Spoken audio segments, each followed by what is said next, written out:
வாங்குங்க. இன்னைக்கு வந்து நம்ம ஈவினிங் ஸ்நாக்ஸுக்கு கடையில் போய் வாங்கி சாப்பிட்றோம்ல சிக்கன் மோமோஸ்.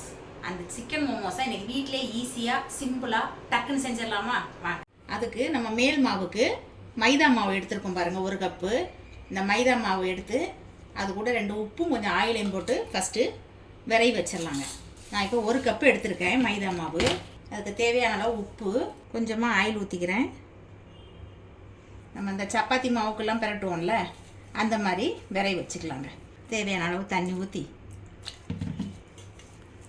இல்லை ஒட்டவே இல்லை பார்த்தீங்களா, இந்த மாதிரி கொஞ்சமாக ஆயிலை போட்டுட்டு நம்ம பிரட்டி வச்சோன்னு வச்சிங்களேன் சப்பாத்தி மாவு. நான் இப்போ 1 கப்பு எடுத்திருக்கேன், இவ்வளோ தான் வந்திருக்குது. கொஞ்சமாக கையில் எண்ணெய் ஊற்றி, உங்கள் வீட்டில் எத்தனை பேர் இருக்காங்களோ அதுக்கு தக்கன குவான்டிட்டி அதிகப்படுத்தி நீங்கள் செஞ்சீங்க.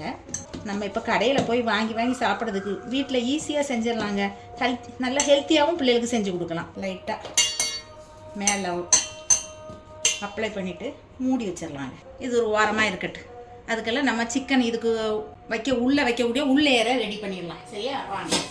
நான் வந்து இந்த மாதிரி போன்லெஸ் சிக்கன் கடையில் கேட்கணுங்க. அதில் சின்னதாக நான் ஒரு 1/4 கிலோ வாங்கினேன். அதில் ஒரு 5-6 பீஸ் எடுத்து வீட்டுக்கு லைட்டாக கொஞ்சம் வறுத்து ரெடி பண்ணி வச்சுட்டு மீதியை இப்படி எடுத்து கழுவி வச்சுருக்கிறேன்.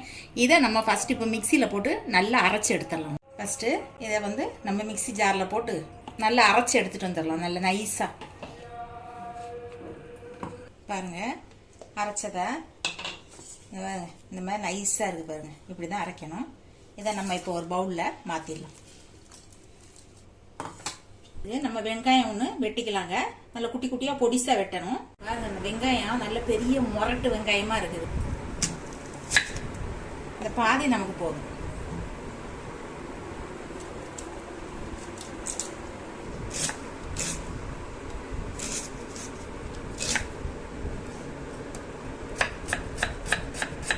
இந்த வெங்காயத்தை இந்த சிக்கன் நம்ம அரைச்சி வச்சிருக்கோம்ல அதில் போட்டுக்கலாம்.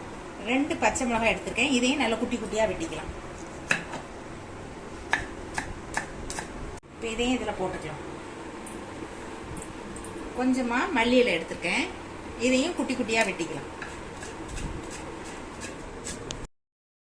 இப்போ இதையும் இதில் போட்டுக்கலாம். தேவையான அளவு உப்பு சேர்த்துக்கலாம். கொஞ்சமாக பெப்பர் தூள் சேர்த்துக்கலாம். நான் ஒரு 1/2 ஸ்பூன் சேர்த்துக்கிறேன். காரத்துக்கு கொஞ்சம் சில்லி ஃப்ளேக்ஸ் சேர்த்துக்கிறேன். சிக்கன் மசாலா டேஸ்ட்டுக்கு ஒரு 1/4 ஸ்பூன் சேர்த்துக்கிறேன். 1/4 ஸ்பூனுக்கும் குறைவாக மஞ்சத்தூள், ஒரு 1/2 ஸ்பூன் அளவுக்கு தனியாத்தூள். இதை நல்லா பிணைஞ்சு எடுத்துடலாங்க. இது கூட கொஞ்சமாக சோயா சாஸும் சேர்த்துக்கலாம். எல்லாத்தையும் ஒன்று போல் பிரட்டிக்கலாம். இது கோட்டிங்லாம் சேர்த்து நல்லா பிடிக்கிறதுக்காக கொஞ்சமாக ஆயிலும் ஊற்றிக்கலாம். கொஞ்சோண்டு இஞ்சி பூண்டு பேஸ்ட்டு, அவ்வளோதாங்க. இதை பிரட்டி நம்ம ஒரு ஓரமாக மூடி வச்சிடலாம். இப்போ மூடி வச்சிடலாம். அவ்வளோ. வாங்குங்க. அதுக்கெல்லாம் நம்ம இந்த மோமோஸுக்கு ஸ்பெஷல் சட்னி இருக்குது பார்த்தீங்களா, காரசாரமாக, அந்த சட்னியை ரெடி பண்ணிடலாம். அதுக்கு நான் வந்து குட்டியாக இருக்குது தக்காளி, அதனால வந்து 5 எடுத்திருக்கேன். பெருசாக இருந்தால் 3 எடுத்துங்க. ஒரு 5-6 பல்லு பூண்டு, கலருக்காக இந்த காஷ்மீரி சில்லி இருக்குது பார்த்தீங்களா, அது ஒரு 7 எடுத்துருக்கிறேன். இதை வந்து நம்ம தண்ணி ஊற்றி நல்லா கொதிக்க வைக்கலாங்க. நான் அதுக்கு ஒரு பாத்திரம் எடுத்திருக்கேன். ஃபர்ஸ்ட் என்ன பண்ணுவோம், இந்த தக்காளி வந்து இப்படி மேட்டால் ஒரு கோடை போட்டுக்கலாங்க. அப்போதாங்க நமக்கு அந்த தோல் வந்து உரிக்கிறதுக்கு ஈஸியாக இருக்கும். இதில் எடுத்து வச்சிருக்க அந்த பூண்டை போடுவோம், காஞ்ச மிளகாவும் போட்டுருவோம். கொஞ்சமாக தண்ணி ஊற்றிக்கலாங்க. ஸ்டவ் பற்ற வச்சுக்கலாம். நல்லா கொதிக்கட்டுங்க. ஒரு மூடி போட்டு வச்சிடலாம். ஒரு 5 நிமிஷம் கொதிக்கட்டும். அங்கே நல்லா கொதிக்க ஆரம்பிச்சிச்சுல, இப்போ வந்து நம்ம ஸ்டவ் ஆஃப் பண்ணிடலாம். அந்த சூடு நல்லா ஆறட்டும். அதுக்கப்புறம் நம்ம உரிச்சு எடுத்துக்கலாம். நம்ம இப்போ பிரட்டி வச்சிருக்கோம்ல மைதா மாவு, அதை எடுத்து மறுபடியும் கையை வச்சு நல்லா அழுத்திக்கலாங்க. நல்லா சாஃப்டாக தான் இருக்குது.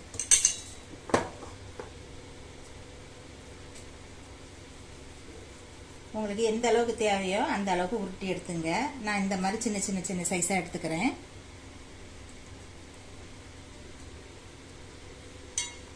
இப்போ மோமோஸ் ரெடி பண்ணிடலாம்.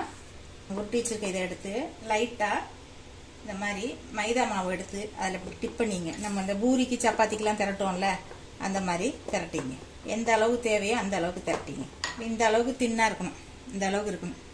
இந்த மாதிரி திரட்டி ரெடி பண்ணி வச்சுங்க. ஃபஸ்ட்டு ஒரு பிளேட்டில் எல்லாத்தையும் ரெடி பண்ணி வச்சுக்கலாம். பாருங்கள், இந்த மாதிரி ரொம்ப ரவுண்டா சேஃப் எல்லாம் வராது. அப்படி ரவுண்டா வரணும்னா நீங்க நல்ல பெருசா திரட்டிட்டு ஒரு நல்ல வட்டமான டோன் பாஸ் மாதிரி எது இருந்ததுன்னா அதை வச்சு எடுத்துக்கலாம். நான் இந்த மாதிரி ரெடி பண்ணி வச்சுக்கிறேன், கையிலே பண்ணிட்டேன் இந்த மாதிரி. இப்போ நம்ம இந்த மாதிரி கிளறி வச்சிருக்கோம் பாத்தீங்களா, இதை எடுத்து இப்போ இந்த மாதிரி ஒன்று எடுத்துப்போம்.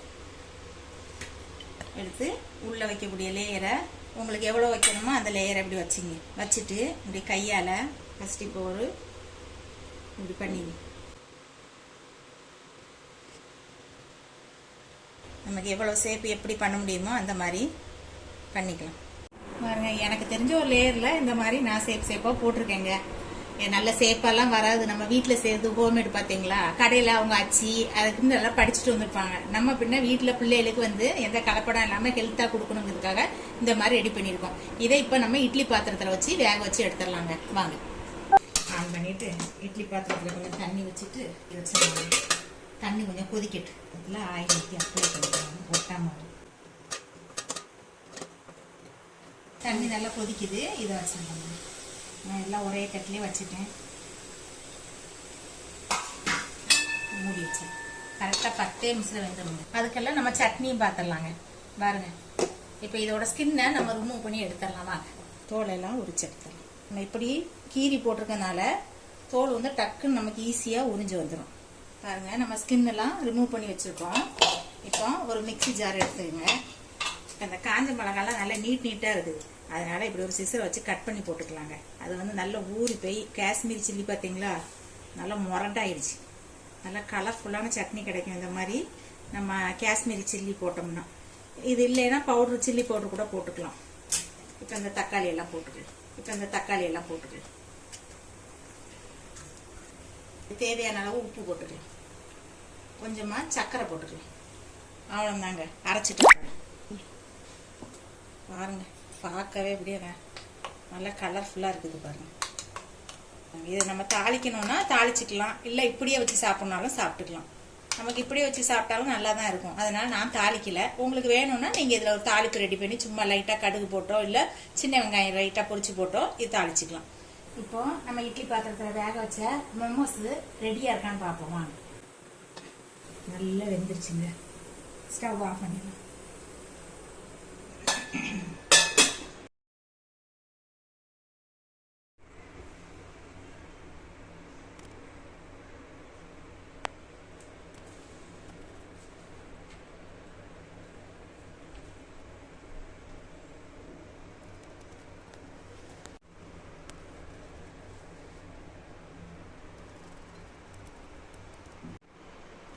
பார்த்தீங்களா, நமக்கு தெரிஞ்ச ஒரு வடிவத்தில் வீட்டிலே ஈஸியாக மைதா மாவு சிக்கன் கொழுக்கட்டை நம்ம ரெடி பண்ணிட்டோம்.